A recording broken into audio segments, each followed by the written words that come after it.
Hi friends, అందరికీ నమస్కారం. Welcome back to our channel. AP రాష్ట్ర వ్యాప్తంగా ఉన్నటువంటి వాలంటీర్ల వ్యవస్థ మొత్తం కూడా ఏపీ ప్రభుత్వానికి వార్నింగ్ అయితే ఇచ్చిందంటూ ఇవాళ రోజున న్యూస్ రావడం జరిగింది. సో ఏ విధమైనటువంటి వార్నింగ్ ఇచ్చింది ఈ వాలంటీర్ల వ్యవస్థ, దాన్ని బట్టి మనకు ప్రభుత్వం ఏ విధంగా స్పందించింది, ఈ వాలంటీర్ల వ్యవస్థ మీద ఎటువంటి యాక్షన్ అయితే తీసుకోబోతుంది, అసలు ఈ వాలంటీర్లను విధుల్లోకి తీసుకుంటుందా లేదా, ఒకవేళ తీసుకున్నట్లయితే ఎప్పటి నుంచి విధుల్లోకి తీసుకోవచ్చు, మేబీ ఆ శాలరీస్ అనేటువంటివి ఎప్పటి నుంచి విడుదల చేస్తారా, అసలు చేయరా, ఈ డీటెయిల్స్ గురించి అయితే డిస్కస్ చేసుకుందాము. ఇది ఇలా ఉంటే మనకు మన మాజీ సీఎం జగన్మోహన్ రెడ్డి గారు కూడా ఈ వాలంటీర్ల వ్యవస్థ మీద అయితే స్పందించడం అయితే జరిగింది. సో ఎందుకంటే ఇది వైఎస్ఆర్సీపీ ప్రభుత్వంలో తీసుకొచ్చినటువంటి వాలంటీర్ల వ్యవస్థ కాబట్టి ప్రస్తుతం ఈ ప్రభుత్వం వాళ్ళందరినీ కూడా పక్కన పెట్టేసింది. సో అందుచేత వాలంటీర్ల వ్యవస్థ మీద ముఖ్యమంత్రి మాజీ ముఖ్యమంత్రి జగన్మోహన్ రెడ్డి గారు కూడా మనకు ఒక వినతిపత్రం లాగైతే అందచేయడం అయితే జరిగిందనమాట.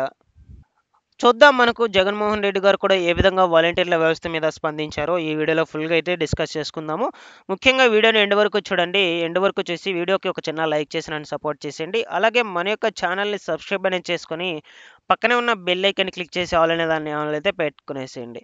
ఇక లేట్ చేయకుండా వివరాల్లోకి అయితే వెళ్ళిపోదాము.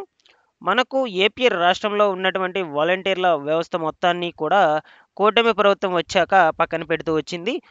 అంతకుముందే వాళ్ళు చాలా వరకు కూడా రాజీనామాలు అనేటువంటివి చేశారనమాట. అది మీకు అందరికీ కూడా తెలిసిందే. ఎందుచేత అని సగం మంది వచ్చి ఈ వైసీపీ ప్రభుత్వం వాళ్ళ చేత రాజీనామాలు అనేటువంటిది చేపించింది. ఎందుకంటే వాళ్ళు ఆ పార్టీకి సపోర్ట్ చేశారు అన్నట్లుగా అయితే చెప్పారనమాట. ఆరోపణలు అయితే కూడా వచ్చాయి. కొంతమంది వాళ్ళ ఇష్టంగా వాళ్ళే రాజీనామాలు అనేటువంటివి అయితే చేశారనమాట. ఎందుకంటే వాళ్ళని పక్కన పెట్టేశారు. వాళ్ళకి శాలరీస్ అనేటువంటివి కూడా ఇవ్వకపోవడంతో వాళ్ళందరినీ కూడా పక్కన పెట్టారు. ఇదిలా ఉంటే మనకు ముఖ్యమైన పాయింట్ ఏమిటంటే, ముఖ్యమంత్రి నారా చంద్రబాబు నాయుడు గారు ఎన్నికలకు ముందుగా వాలంటీర్ల వ్యవస్థకు ఒక హామీ ఇచ్చున్నాడు. అది మీకు అందరికీ కూడా తెలిసిందే. ఏమని, 10,000 రూపాయల జీతం అనేటువంటిది ఇస్తాము 10,000కు పెంచి అని. బట్ ఇప్పుడు వాలంటీర్ల వ్యవస్థే లేకుంటే మనకు 10,000 రూపాయల జీతం ఎవరికి ఇస్తారు, మీరే చెప్పండి. సో కాబట్టి ఈ వాలంటీర్ల వ్యవస్థ మొత్తాన్ని కూడా ఖచ్చితంగా అయితే తీసుకొచ్చే ఛాన్సెస్ అయితే ఉన్నాయన్నమాట. ఇక ఇది ఇలా ఉంటే వాలంటీర్ల గురించి అసలు పట్టించుకోవడం లేదంటూ వాళ్ళు చాలామంది కూడా అధికారులకు వినతిపత్రాలు అయితే అందజేస్తూ వచ్చారు. వాళ్ళు చేయని ధర్నాలు అంటూ లేదు, చేయని అడగని అధికారులు అంటూ ఎవరూ లేరు. వాళ్ళందరూ కూడా చాలా ఆందోళన అయితే చెందుతూ ఉన్నారనమాట, తమను విధుల్లోకి తీసుకోండి అంటూ.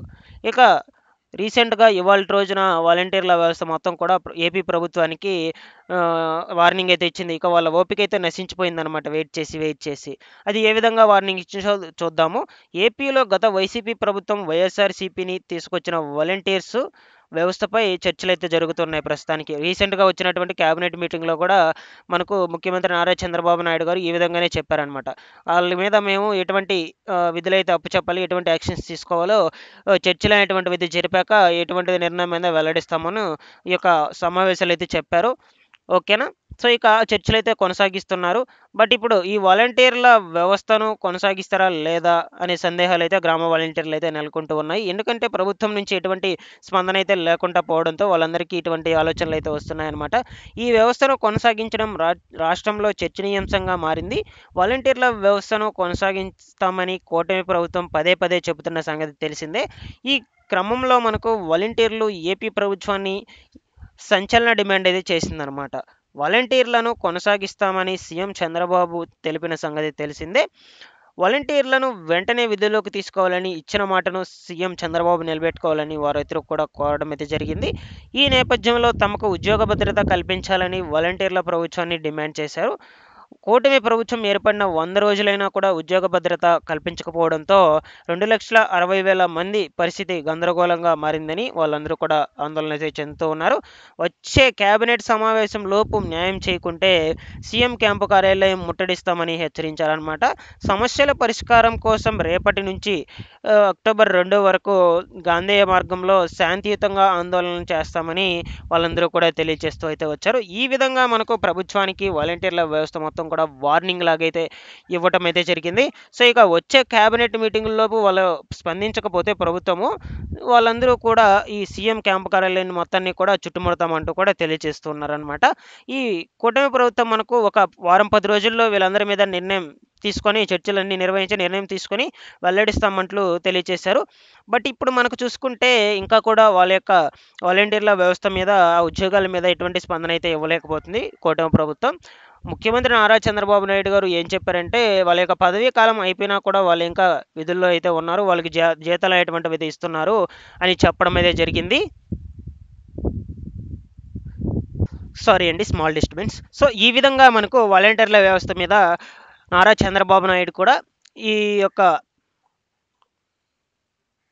కేబినెట్ సమావేశాల్లో ఆరోపణలు అయితే తీసుకొచ్చారు. వాళ్ళ పదవీ కాలం అయిపోయినా కూడా ఇప్పటికీ ఉన్నారు, వాళ్ళ మీద ఇంకాస్త చర్చలు అటువంటివి జరిపి వాళ్ళని కంటిన్యూ చేయాలా లేదా అనేటువంటి దాని మీద త్వరలోనే వెల్లడిస్తామని చెప్పేసి అయిపోయింది ఆడికాడికి మనకు. సో ఈ విధంగా మనకు వాలంటీర్ల వ్యవస్థ మీద అయితే తగు నిర్ణయాలు అయితే త్వరలోనే తీసుకుంటామని చెప్తూ ఉన్నారు. చూద్దాం మనకు ఈ వాలంటీర్ల వ్యవస్థ మీద ఎటువంటి నిర్ణయాలు వెల్లడిస్తుందో కూటమి ప్రభుత్వం. మన యొక్క ఛానల్ని సబ్స్క్రైబ్ అనేది చేసుకునేసి ఈ వీడియోకి ఒక చిన్న లైక్ చేసి నన్ను సపోర్ట్ చేసేయండి. Thanks for watching this one.